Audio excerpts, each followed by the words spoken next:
There are some things that are entirely inexplicable. People regularly hurt or even kill each other over seemingly arbitrary arguments, or simply because they feel that they can.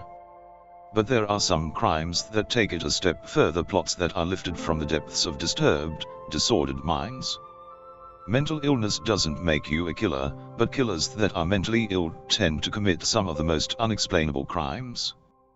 The murders that Matthew Hoffman committed in Mount Vernon, Ohio on the 10th of November 2010 definitely fall into this category. He broke into the house of Tina Herman after watching her all night. When Tina and her friend, Stephanie Sprang, came back, he killed them both and dismembered their bodies. When Tina's 2 children returned home, the horrors continued. The murders. Matthew Hoffman. On the evening of the 9th of November 2010, Matthew Hoffman set himself up in a sleeping bag in the woods across from the home of 32-year-old Tina Herman and her 2 children, Cody and Sarah Maynard, who were 11 and 13, respectively. Sometime after 9 a.m. the next morning, Hoffman saw Tina Herman leave to take her kids to school. He sneaked into the house through their overhead garage door, which hadn't closed entirely. According to his confession, he only ever intended to rob the house, but he was surprised when Herman returned with her friend, Stephanie Sprang, when he had only been in the house for an hour. Despite his claims of having no plans to kill anyone, he did bring a knife with him to the house. It was described in police files as a serrated jungle primitive knife that he'd bought online. He said he felt cornered, so he stabbed them both and began dismembering or processing, as he put it, their bodies in the bathtub.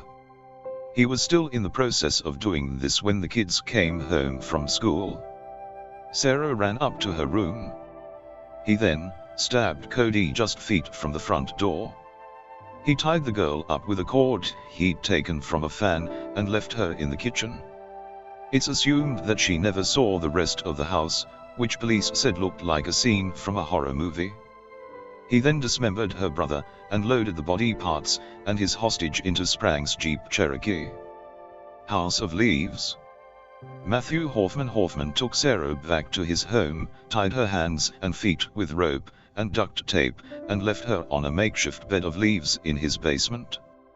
He left her alone there for a while, as he took the body parts of his other 3 victims to the Kokosing Wildlife Area near Fredericktown, Ohio.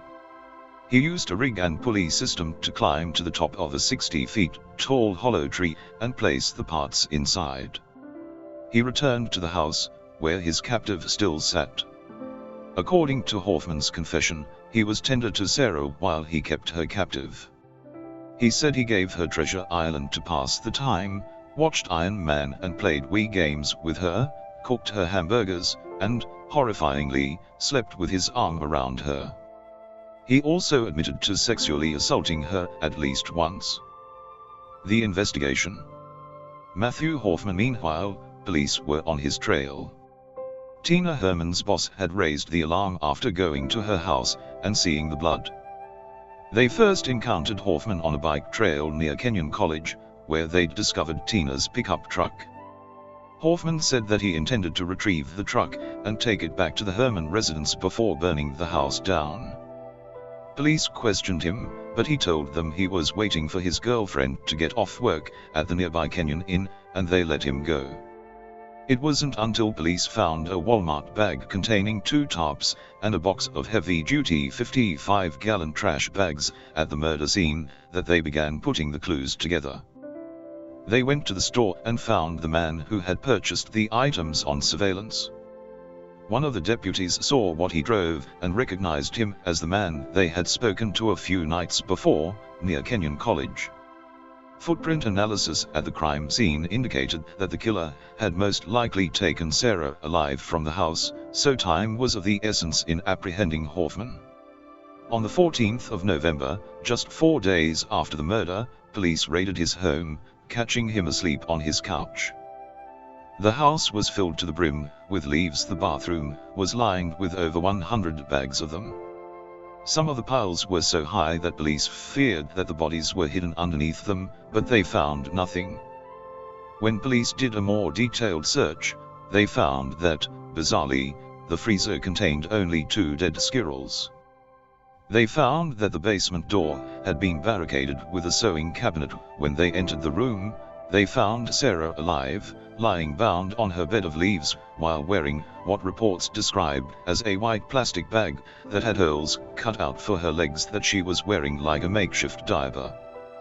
The girl also told police that the suspect cut her finger with a knife, usually gagged her, and that he was going to release her before Christmas. Hoffman said that he'd made the bed out of leaves, and that she liked the bed. It was extremely comfy, and I wanted to sleep on it. Unaware that Hoffman had killed her mother and brother, the girl told investigators that she was worried Hoffman had killed her dog. Hoffman later admitted that he did indeed kill the dog because it wouldn't stop barking at him. Confession. Matthew Hoffman documents released after the court case revealed that police had hours of taped conversation, during which Hoffman says nearly nothing.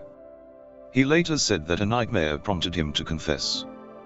He described a dream to an investigator where he was in a food processing plant.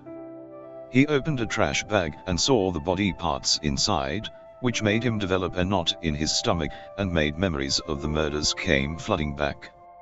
He asked the same investigator to let him write the location of the bodies on a piece of paper before shooting him in a faked escape attempt. When the police would not agree with this demand, he shut down for another 2 days before finally giving them the location of the bodies. Aftermath. On the 6th of January 2011, he pleaded guilty to 10 separate felony charges, including aggravated murder and rape. He was sentenced to life in prison with no possibility of parole. Sarah was reunited with her father, Larry Maynard, who was also the father of Cody. He has read the confession and does not believe that Hoffman took care of her. He believes that the narrative is self-serving and an attempt to continue to control the situation from behind bars.